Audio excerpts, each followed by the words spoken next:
Hi, and welcome back to another episode of In Service with MJ. Thanks for joining me. Make sure that if you like the content that I'm bringing you, that you hit the like and subscribe button so that you can be notified when I release new content. So today I wanted to spend a little bit of time talking to you about college. I know I told you in a previous video that I have 4 kids and all of them have been to college and all of them have graduated from college. And it's just been weighing kind of heavy on my heart lately. The fact that it is so difficult for kids to go to college now without just taking out massive amounts of student loan debt. And so I wanted to just spend a little bit of time talking about that and providing some encouragement to let people know that there is a way that kids can go to school that doesn't involve saddling themselves with huge amounts of student loans. So we are big Dave Ramsey fans. We are in the process of doing the Dave Ramsey baby steps because we are trying to get to a certain point in life where we have everything paid off and we can start being really generous and doing some things for other people, all while still securing retirement for ourselves. So we are big fans of Dave Ramsey. And one of the things he talks about often is student loan debt and the fact that it is just such a crippling burden to young people. And I realized that so much of the time our young people don't really have all the information and they're not given all the information. And I think that's done intentionally. I think that's done with purpose. Because if you really consider it, our young people are set up from before they even have an opportunity to go into their working lives, before they even have an opportunity to go into their careers, to be faced with just tremendous debt once they graduate college. So before they're ever even working in a career field, before they have their first meaningful job, they are facing significant debt because of these college student loans. And to me, it is almost criminal, if you ask me. It is almost criminal. And so I was contemplating that, and it occurred to me that when my husband and I bought our house, we had to provide all kinds of documentation in order to buy this house. We had to provide check stubs, we had to provide bank statements, we had to provide credit reports, and if there was anything questionable on our credit report, we had to provide statements as to why something was X number of days late, even though it had been several years since anything like that had happened. And it was just a whole big thing for the approval process. I mean, it was just crazy, the amount of hoops that we had to jump through to be able to buy our house, knowing that the loan itself was secured by this house that we live in. And if anything were to ever happen and we couldn't pay for it anymore, the bank would take the house back because it's guaranteeing this loan. But if you are an 18-year-old kid getting ready to head off to your freshman year of college, they will happily give you all kinds of loans so that you can go to school with really nothing more than your signature. You don't have, most kids going off to college don't have a meaningful job, they don't have a lot of income, they don't have a long credit history because most of them have just turned 18. That's assuming that they even are 18, since some kids go to school when they haven't quite turned 18 yet. And here they are signing their life away for these student loans. And what's really crazy is that you have kids who have picked these private schools where these private schools are anywhere from $20,000 to $40,000 a year just for the tuition. That doesn't include being able to live, being able to have a roof over your head, being able to eat, being able to deal with just the basic needs of life. That is then on top of these student loans. So really, if you have a student that's choosing to go to a school that's, say, $30,000 a year, really, they're taking out student loans in excess of probably $40,000 or $45,000 a year just to be able to survive and live that first year of college. So 4 years at $45,000 a year, that's $180,000 worth of student loans just to get your undergraduate degree.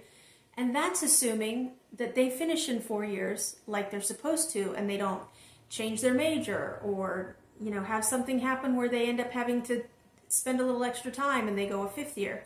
So really, that's some pretty significant debt to come out of school with for your undergraduate degree. And a lot of these kids, they choose to be things like accountants or school teachers or social workers or any number of jobs where the starting pay for most of those industries is not really commensurate with these student loans that they've had to take out just to be able to get this education. And so that is something that has really been weighing on me as we have gone through our journey with Dave Ramsey in trying to make sure that we take care of our financial responsibilities and get money put aside and get into a position where our home is paid off and we're able to be generous. And his program is for paying off debt, and that's an amazing thing. And he is a big proponent. Really, if you can not be in debt in the first place, that would be optimal. But when our society tells these kids, you need to go to this school because you need the name of the school on your college degree, or you need to have this certain experience at this school because it's going to give you the right networking, or it's going to give you this college experience that you're looking for. And we convince them that that's so important. And then in order to achieve that, there are student loans involved. We are setting these kids up before they've ever really even started their lives with debt that they're now going to have to deal with. And 18-year-old kids don't think about that. 18-year-old kid isn't thinking about, what is 45-year-old me going to feel like? What is 50-year-old me going to feel like when I've got these student loans that I'm still paying on 10 and 20 years from now? So we were watching an episode of Dave Ramsey, just a quick clip on YouTube, a segment from one of his shows, and he was talking to a lady who had $258,000 in student loan debt, and she was 59 years old. 59 with $258,000 of student loan debt. Now, she had 3 degrees, but a lot of that student loan debt was Parent Plus loans that she had signed for her son so that he could go to school for 4 years. Because if a kid is not able to secure loans by themselves, then they can get their parents to sign what's called a Parent Plus loan to secure financing. But then legally, the people that are on the hook for that money is the parents.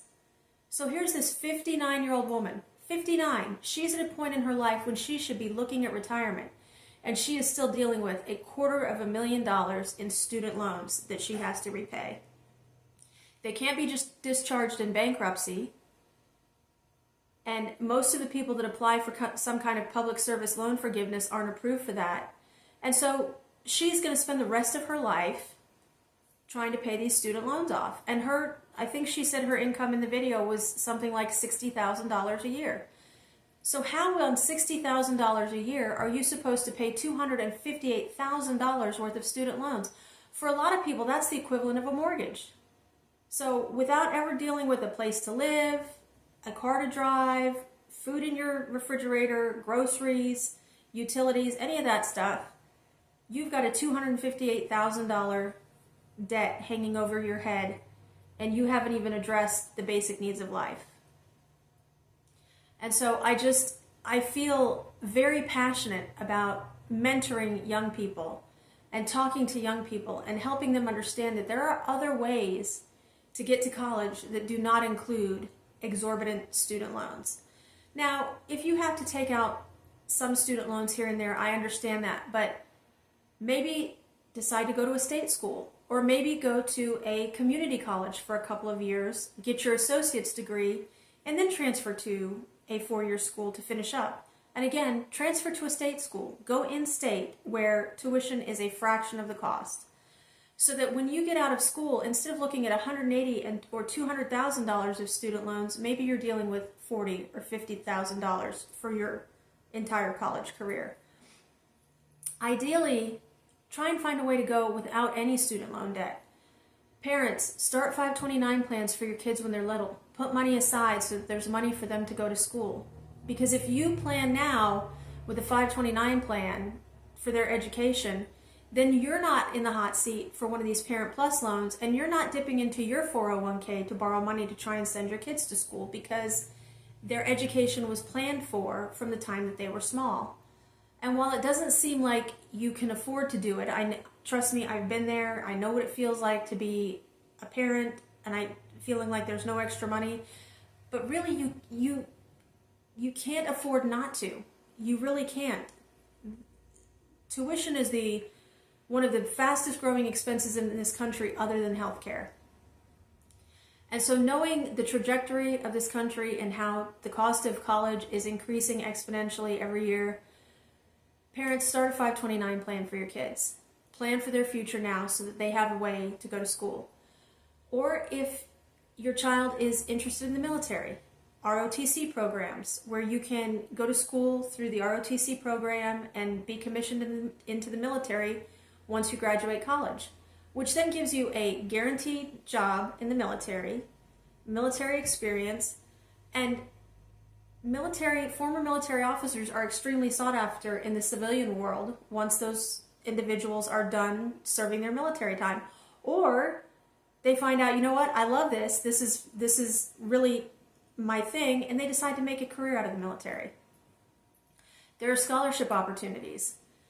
I know scholarships are a huge pain and they're hard to apply for at times, but you're doing yourself a disservice, young people, if you don't start early, 9th, 10th grade.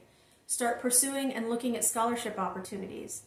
Sometimes it's a video essay that they want, sometimes it's a written essay that they want, sometimes it's just something crazy where you have to be, of a certain ethnic descent, or your parents have to be the alumni of some other college in order for you to qualify. Or my stepdaughter, she got scholarships because her mom was working at Home Depot and they were offering scholarships to the children of Home Depot employees. So that's how she got one of her scholarships. So there's scholarship opportunities out there for young people if they look early and they start pursuing them. And have a plan. Have a plan in place. Know where it is that you feel like you want to go to school. Give yourself 3 or 4 options of colleges that are within your price range, and start pursuing scholarships early so that you can address the costs associated with attending those schools. And guess what? College may not be for everyone. If you already know that college isn't your thing, maybe you go to a trade school. The one thing that will always be around is the trades. We are always going to need master plumbers, master electricians, carpenters, because we're all still going to live in houses, we're all still going to go to offices to our jobs, and so the trades will always be around, and they make extremely good money. And so there's significantly more options for employment outside of what is required by a higher education. There are opportunities out there where you can get a great job even if you didn't attend college. I will be very transparent. I did not get my bachelor's degree. I went to college for 3 semesters. It was miserable for me because school was not my thing. I had done very well in high school. I graduated with a good GPA. I got into a good school, and I went for 3 semesters, and I realized, you know what, this is not for me. I'm not enjoying this. I don't feel like I'm really getting anything out of it, and so I left college and decided to pursue going into the workforce. And so for a period of years, I worked in the banking industry. I was a teller and a head teller at a couple of different financial institutions. And then I married my kid's dad, and he was military, so we traveled for the first few years of my kids' lives. And then after he and I split up, I decided, as I told you in a previous video, that I wanted to pursue law enforcement. And so I was already working for a local police department as a fiscal analyst because my banking background had allowed me to get the job to be a fiscal analyst and work with budgets and grants and money. And after about 18 months of doing that, I realized, you know what? I really would so much rather be a police officer. I like the excitement. I like knowing that no 2 days at work are going to be the same. And I think I can be good at it. And so I applied. I was accepted to the police academy, and the rest, as they say, is history. And I spent 17 years being a police officer. Now, I was very fortunate because the police department that I applied with did not require a bachelor's degree as one of the prerequisites for getting hired. There are many in this country that do not. Some do, many don't. Or a lot of times, if there's an educational component, they might waive that if you have a work history equivalent. For example, if you served in the military, if you were an officer, or if you were enlisted, they will take that in exchange for education. So there's a lot of opportunities out there. Now, post-retirement, I work as a 911 dispatcher, another job that pays well, that did not require me to have my bachelor's degree. They wanted a high school diploma, and it is on-the-job training, and so I've been able to transition into that. And I have had an amazing life. I have been able to provide for my children and do all the things that I've wanted to do and still plan for my retirement, all while working and being successful and continuing to climb up the ladder at every place that I've been. So I said all that to say, please, as you are getting ready to go to school, as you are getting ready to embark on this next phase of your life, think long and hard about where it is you're going to go to school and how it is that you're going to pay for your education. I know so many people who, in hindsight, wish that they had made different choices about how they chose to pay for their college education. And if you have not had the opportunity, please take the time to watch the documentary done by Dave Ramsey and his organization called Borrowed Future. It is amazing. It interviews a number of adults who went to school using student loans, and it interviews a number of kids who are getting ready to go to college and are trying to figure out what their path forward for being able to pay for school is. And it's just remarkable because it gives you a very real glimpse into what life after student loans look like. And I know it's doesn't seem like it's a big deal, and it seems like as you are getting ready to go into your college life and to have the college experience that everyone talks about, that the loans that you're looking at aren't a big deal, and I'll be able to pay those off.